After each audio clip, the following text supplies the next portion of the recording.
pantay tayo mga magkakapatid at hindi ako Tagalog speaking, pero subukan ko manulit ang English at Tagalog. Okay lang, pamagmamit na lang, no? So, ang title ng aming address andyan sa ating PowerPoint, I have loved you. Quotation po ito mula sa Revelation at ginamit na title ni Pope Leo XIV sa iyang kauna-unahang Apostolic Exhortation. Nakabagay sa ganitong sulat ang ating Revelation kasama na ang social teaching ng ating simbahan. Labor, dignity, and the Church's witness. A pastoral reflection through the Hayuma framework. Mamaya explain ko rin yung anong Hayuma. So, brothers and sisters in Christ, lalo na ang ating mga manggagawa, mga leader ng union, at mga kasamahan natin sa simbahan na naglalak tayo sa meeting ng mga obrero. Before I speak about labor, allow me to situate the text that grounds this reflection. The Church grows today from a recent reflection that begins not with politics or theories, but with God's own words. So, ang explanation natin ay mula mismo sa salita ng Diyos. I have loved you. Minahal kita. Bago ko pag-ibig ang talata, mahalagang ipaliwanag ko muna kung bakit dito nagmumula ang panindigan ng simbahan. Sa Latin, title ng exhortation ng Santo Papa ay Benedicite. Ito ay nagsisimula sa mismong salita ng Diyos, minahal kita. Ang salita ito ay hindi sinabi ng Diyos sa mga makapangyarihan o sa mga matatak na sa buhay, kundi sa mga tao kulang ang proteksyon at hindi mayarinig ang kanilang mga boses. Kaya direkta dito pinakausap ang ating mga manggagawa, tayo na andito ngayon. Bago magsalita ang simbahan tungkol sa sahod, kontrata at kita, ang Diyos muna ang nagsasalita tungkol sa dagal, sa dignity o mga ilalang at tayong mga manggagawa. At mula sa pag-ibig na ito, hindi mula sa ideolohiya, hindi mula sa ekonomiya, nagmumula ang paninindigan ng simbahan sa paggawa at katarungan. I have loved you. Mula ito sa aklat ng Revelation, chapter 3, verse 9. These words are not addressed to the successful or the secure, but to those treated with contempt and exclusion, yet fully seen and fully loved by God. This love is not sentimental. It enters history. It restores dignity. And it confronts what diminishes life. That is why when we speak of labor, we are not speaking of one sector among many. We are speaking of the daily place where human dignity is either honored or denied, where families either put together or fall apart, and where the poor carry the heaviest burdens. Why Hayuma? Allow me now to name the framework guiding this reflection at hopefully ang ating pagsasama buong araw nito.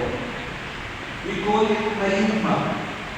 Hayuma means to mend, to heal, to repair what is broken. Hindi ito slogan, hindi ito bagong programa, ito ay disiplina ng pag-ibig, a way of listening to wounds, naming injustice, and acting together. Kung organisado ang kawalan ng katarungan, Dapat organisado rin ang pag-ibig. That is why Ayuma enters the world of work, the world of labor. Because the wounds of workers today are not just accidental. They are systemic. Ulitin ko po yun. They are systemic. Labor is where people are wounded. Ayuma begins where people are wounded. And today, that wound is most visible in the world of work. Workers carry the heaviest costs of injustice. Ano yun? Low wages, insecure jobs, unsafe conditions, exhausted bodies, anxious households, and futures postponed. Most workers do not ask for luxury. They ask for what is basic and moral. Stable work, fair pay, safety, rest, and respect. Kung sugatan ang sistema ng paggawa, sugatan ang buong lipunan, sugatan ang pamilya, sugatan ang tiwala, sugatan ang ating demokrasya.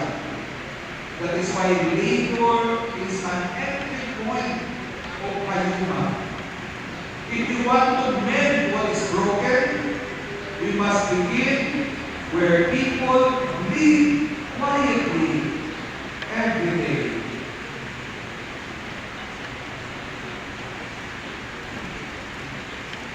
Saan yun? In the workplace, in the pay slip, in the contract, and in the fear of tomorrow. Mga kapatid, labor is not a commodity. The Catholic social teaching is clear.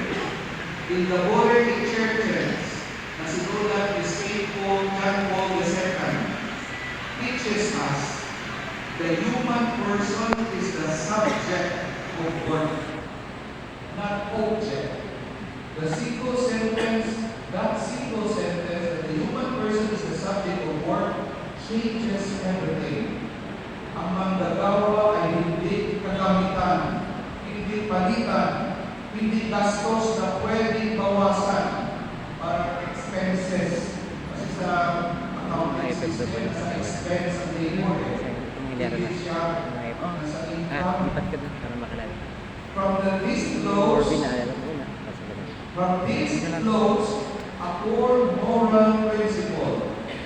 Ang sana maliwanagan ang lahat ito, lalo na yung mga kasawalan dito ngayon. The priority of labor over capital. The priority of labor over capital.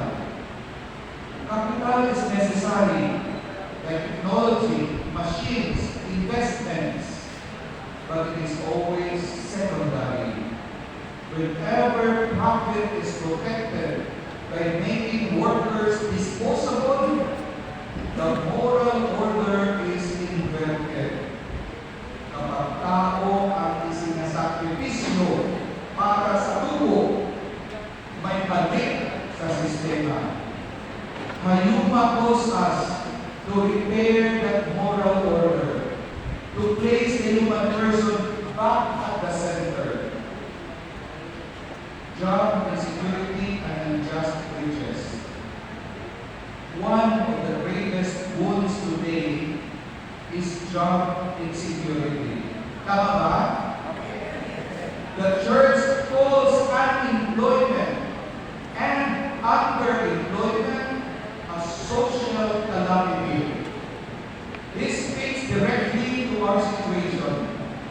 Contractualization, short-term hiring, lack of benefits, and constant fear of losing work.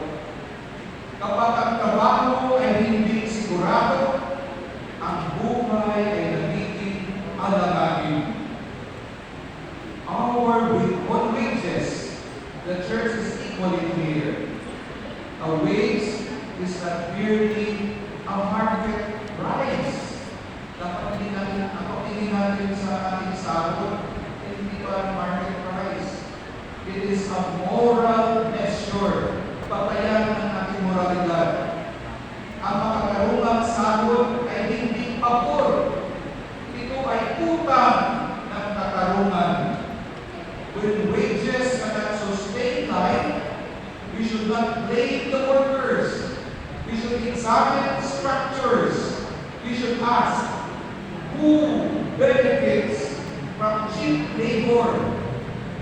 Sino ba ang ating hinabang sa murang sahod?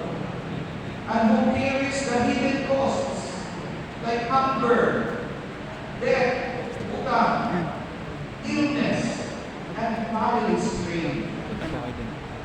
Kaya turutan ninyo ako i-address natin yung relationship ng work, family, and migration. Work is meant to serve life, especially family life. When work steals, ninanakaw, time from children, when exhaustion replaces presence, when survival leaves no space for love, then work no longer serves life. Kung ang trabaho ang sumisira sa pamilya, may mali sa sistema ng trabaho. Migration must also be named honestly. Many Filipino workers leave the country not because they freely choose to, but because decent work is unavailable at home. Hindi umaalis ang marami dahil gusto nila, kundi dahil wala sila mapagpilian. That is not freedom. That is displacement caused by injustice. Voice, solidarity, and organization. The church has never been neutral about workers' organization. Trade unions are not enemies of development. Hindi ko yun. Trade unions are not enemies of development. They are expressions of solidarity. When workers are silenced, injustice becomes normal. Kapag pinatahimik ang manggagawa, lalong lumalalim ang kawalan ng katarungan. Hayuma calls the church to stand with workers as they claim their voice, to protect spaces for dialogue, collective action, and participation. Ngayon ito naman ang hamon sa simbahan. The church must practice what it proclaims. Hayuma pushes us beyond charity. Justice begins at home. If church institutions fail to provide just wages, security of tenure, safe conditions, and respect for workers' rights, our worship loses credibility. Kung ang simbahan ay nagsasalita tungkol sa dangal ng bawat tao, pero pinapabayaan ang kawalan ng katarungan sa sarili mismo nito institusyon, humihina ang ating patutuo, our credibility. Budgets, contracts, and policies are not neutral. Doon natin makikita talaga where our true values are. They are moral documents like the national budget ng ating bansa, ng ating gobyerno. They are moral documents. They reveal what our priorities are. This is not optional. This is discipleship. Walking together in the face of tolerated evils. So solidarity among all of us in this room, all whom we hold dear, and all workers whose labor builds our society, is an opportunity to embody love, a love that organizes in the face of injustice. Ang pagkakaisa natin lahat ng alirito, kasama mga mahal natin sa buhay, at ang lahat ng manggagawang bumubuo ng ating lipunan sa pamamagitan ng inyong paggawa ay isang pagkakataon para isabuhay ang totoong pag-ibig, isang pag-ibig na kumikilos at nag-uorganisa sa harap ng kawalang katarungan. Poverty, ecological degradation, economic insecurity, governance failures, kahirapan, pagkasira ng kalikasan, kawalan ng katiyakan sa kabuhayan, palyadong pamamahala, the corruption of hard-earned taxes, ang pagnanakaw at pag-aabuso sa buwis na pinaghirapan ng mamamayan, the exclusion of people, especially workers, from decisions that shape their daily lives, ang pagbaliwala at pag-iisang tabi sa mga tao, lalo na sa mga manggagawa, sa mga desisyong direkta na nakakaapekto sa kanilang araw-araw na buhay. Ito po ay mga halimbawa ng evils that persist not because they are hidden, but because they are tolerated. Nananatili ang mga kasamaang ito hindi dahil nakatago sila o hindi natin alam, kundi dahil hinahayaan natin at pinatanggap ang mga ito. Today, the church is called to risk discomfort, refuse indifference, and stand where Christ stands, in a love that does not stop at compassion, but moves towards transformation. Ngayon, ang hamon sa simbahan at tayo ay kasakit ng simbahan na ito, na sugal kahit may banta sa nakasanayang kagingawaan, tumanggit sa pagiging manhid at tumindig kung saan tumindig si Kristo sa isang pag-ibig na hindi nagtatapos sa awa, kundi humahandog sa pagbabago. In this love, we walk and dare to change the world together. Magkayuma tayo sama-sama. Sa pag-ibig na ito, sabay-sabay tayong lumaban at mangalahas na baguhin ang mundo na magkakasama. Conclusion: love that ends what is broken. Hayuma. I have loved you, sabi ng Panginoon. If this love is real, it must be visible in wages that sustains life,